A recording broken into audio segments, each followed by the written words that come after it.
যারা নির্বাচন বাধাগ্রস্ত করার জন্য উস্কানি দিচ্ছে, যারা সরকার পতনের আন্দোলনের নামে ইনকিলাব মঞ্চকে ব্যবহার করতে চাইছে, তাদের উদ্দেশ্য কখনোই ন্যায় বিচার নয়।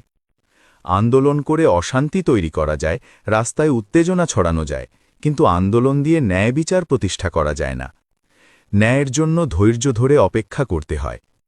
আজ যারা ইনকিলাব মঞ্চকে সামনে রেখে আগুনে ঘি ঢালছে, কিন্তু কাল যদি সরকার পতন হয়, যদি নির্বাচন বানচাল হয়, এই ইনকিলাব মঞ্চ কি তারা ছুঁড়ে ফেলবে আস্থা করে? তখন কি হবে হাদি হত্যার বিচার? সেই বিচার চিরতরে হারিয়ে যাবে অনিশ্চয়তার অন্ধকারে।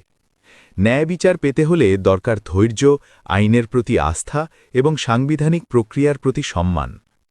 রাস্তায় হইচই করে, বিদেশে বসে উস্কানি দিয়ে, রাষ্ট্রকে অস্থিতিশীল করে কেউ কখনো ন্যায় বিচার এনে দিতে পারে না।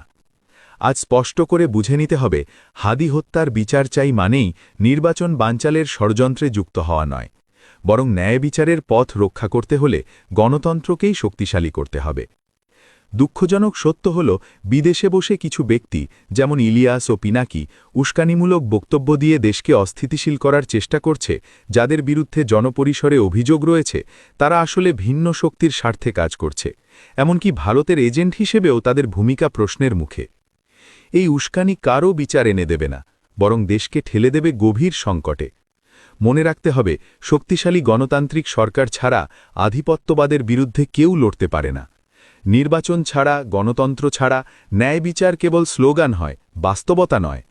তাই আজ প্রয়োজন দুইটি লড়াই একসাথে চালানো: হাদি হত্যার ন্যায় বিচারের জন্য সোচ্চার হওয়া এবং নির্বাচন বানচালের সব ষড়যন্ত্র রুখে দেওয়া। দেশ বাঁচাতে হলে গণতন্ত্র বাঁচাতে হবে।